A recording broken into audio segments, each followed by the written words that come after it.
Hello, everyone. Welcome back. So, we've just had the election results in Canada, and the Liberal Party won the election. Now, why is that important, you may ask? Well, because a certain someone in the Oval Office in the United States of America probably isn't pleased by this result, considering it puts a dent at whatever plan he has in incorporating Canada into the United States of America. Well, you could say it's probably his fault because this party wasn't seen as the favorite. So you could say he, on his own, did something that went against his own personal self interest. That could be the way you could say it. That's the way I say it. Well, now, obviously, the person that won is obviously very happy because he has no intention of joining the United States of America. And well, this is his chance to finally say, from a position of power, to actually say to Donald Trump whatever he actually thinks. But before we get into it, remember, if you enjoyed the video, drop a like. It's massively, massively appreciated. And also, if you want to see more videos like this, subscribe to the channel. Let's get into it. As I've been warning for months, America wants our land, our resources, our water, our country. Never. But these are not idle threats. President Trump is trying to break us so that America can own us. And the worst part of that is that, like, if that was his plan, he's completely messed up. He's pressed the self-destruct button on that plan. Because now, in unity against Trump, all the Canadians have come together and voted for the party which is least likely to ever join America. Literally, the party that won this election, they were not the favorites for this election. They really weren't.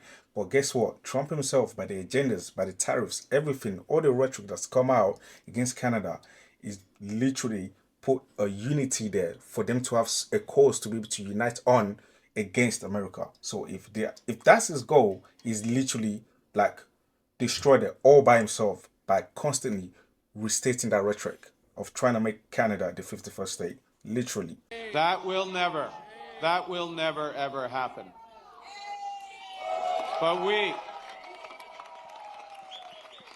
But we also must recognize the reality that our world has fundamentally changed. I began with humility, but Canadians are ambitious. That last point is so true that the world has actually changed because when you take into consideration that it isn't just Trump wanting to make Canada the 51st state, like the whole MAGA movement also supports it. Like the MAGA supporters, they're also behind it. They actually believe, oh well, Canada, yeah, well, they're not that great. You're not really good, and we'll provide defense for you. Like, why should you be on your own? And it's weird because America always like they're the ones that literally always advocates for freedom, the ability to be able to do what you want, the whole idea behind capitalism, the whole idea behind democracy, the rule of law, separation of power. And yet they're the ones right now trying to invade another country, trying to force another country, trying to restrict their individual and own like government freedom. It's so weird. So he is right. The world has changed because America obviously is so influential. When they change, you feel it around the world.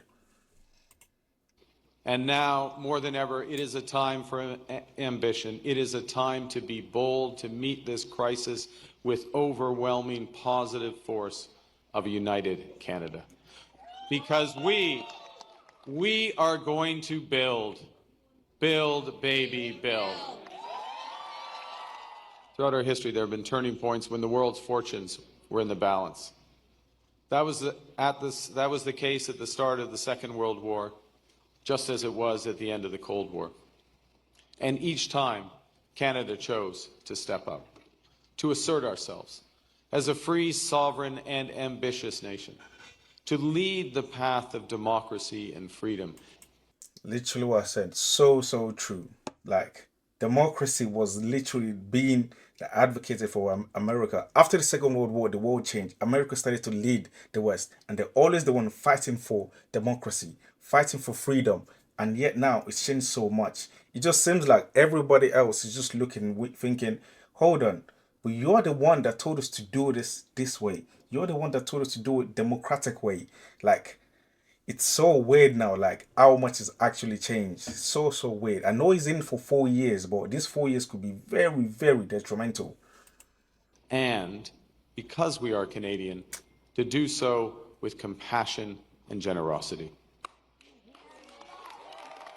We are once again at one of those hinge moments of history. Our old relationship with the United States, a relationship based on steadily increasing integration, is over. The system of open global trade, anchored by the United States, a system Anchored by the United States. So true. It's like, because America leads that position when it comes to the Western alliance, Western trade, everything. that Canada has relied on since the Second World War, a system that, while not perfect, has helped deliver prosperity Yep. for a country for decades, is over. These are tragedies, but it's also our new reality. We are over the shock of the American betrayal, but we should never forget the lessons. But you're going to take us forward. We have to look out for ourselves. And that's that point right there, looking out for ourselves. What does that mean? That means probably you have to unite yourselves with other people. You have to create other alliances that leaves America out. That just creates a divide between the West. Now, obviously, America is very influential, very, very helpful, very, very important to the Western alliance. Because without America, it's a big loss economically, militarily, everything. But it just means you have to, because at the end of the day, you can't soak up to them. If they don't benefit your own self-interest, you have to look somewhere else. You can't just fall apart. And that could just create other alliances that leaves America out of the global influence. And above all, we have to take care of each other.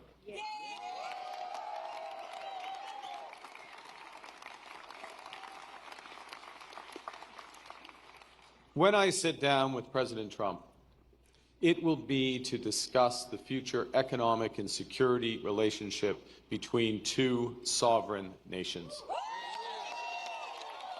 That would be very interesting. That would be so interesting how the conversation is gonna go.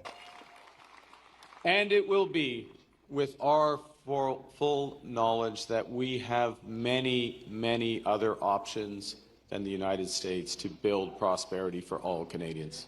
We will chart a new path forward because this is Canada and we decide what happens here.